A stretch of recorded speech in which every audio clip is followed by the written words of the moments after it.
بسم اللہ الرحمن الرحیم۔ مال کی نحوست۔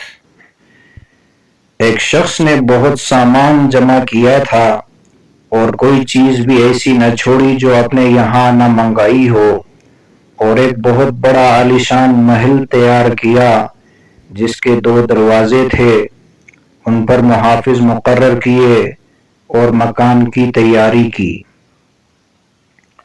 بہت بڑی دعوت کی جس میں اپنے سب عزیز و احباب کو جمع کیا، اور ایک بڑے عالیشان تخت پر ایک ٹانگ کھڑی کر کے دوسری ٹانگ اس پر رکھے بیٹھا تھا۔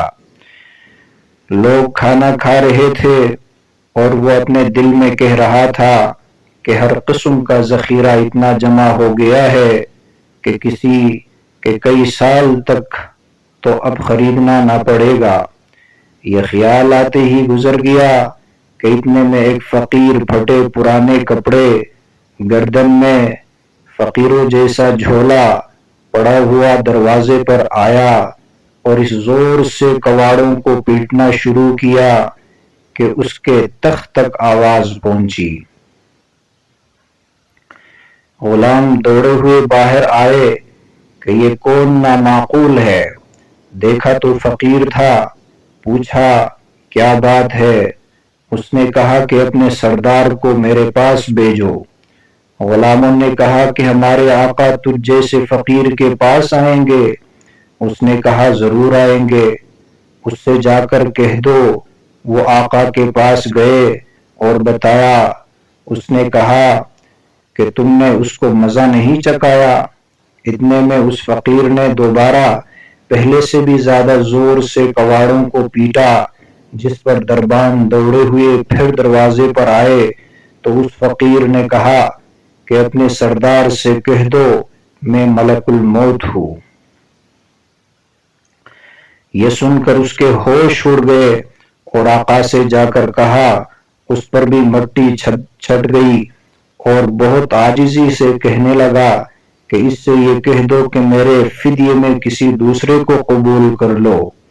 اتنے میں فقیر اندر پہنچ گیا اور اس سے کہا کہ تجھے جو کچھ کرنا ہے کر لے، میں تیری روح قبض کیے بغیر واپس نہیں جا سکتا۔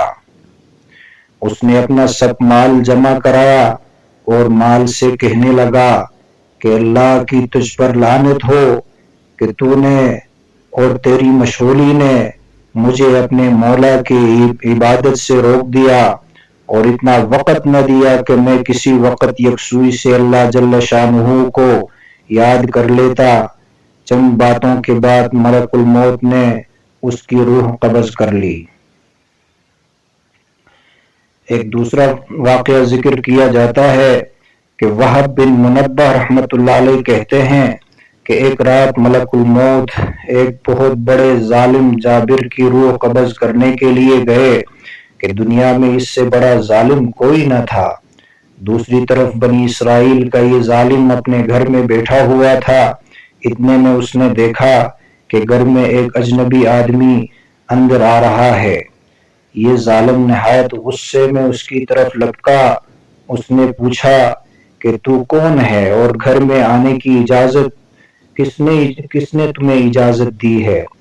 اس نے کہا کہ گھر کے مالک نے، اور میں وہ شخص ہوں جس کو نہ کوئی روک سکتا ہے اور نہ بادشاہوں کے پاس جانے کے لیے مجھے اجازت کی ضرورت پڑتی ہے، نہ کسی ظالم کے دبدبے سے ڈرتا ہوں اور نہ کسی مغرور متکبر کے پاس جانے سے مجھے کوئی چیز مانع ہوتی ہے۔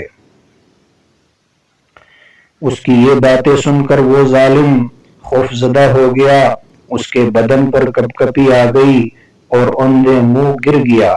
پھر کہنے لگا کہ آپ ملک الموت ہے؟ اس نے کہا ہاں۔ ظالم نے مہلت مانگی تو ملک الموت نے کہا تیری مہلت ختم ہو چکی ہے۔ پھر ملک الموت نے اس کی روح قبض کر لی۔ یہ منظر دیکھ کر اس کے گھر میں کوہرام مچ گیا۔ یزید قرشی رحمت اللہ علیہ کہتے ہیں کہ اگر لوگوں کو یہ معلوم ہو جائے کہ مردہ پر موت کے وقت کیا گزر رہی ہے تو اس کے مرنے سے زیادہ آہ و بکا اس کی حالت پر ہونے لگے جو اس پر گزر رہی ہے۔ اسی طرح رسول صلی اللہ علیہ وسلم نے فرمایا کہ اگر لوگوں کو معلوم ہو جائے کہ قبر میں کس طرح عذاب دیا جاتا ہے تو لوگ اپنے مردوں کو دفن کرنا چھوڑ دیں۔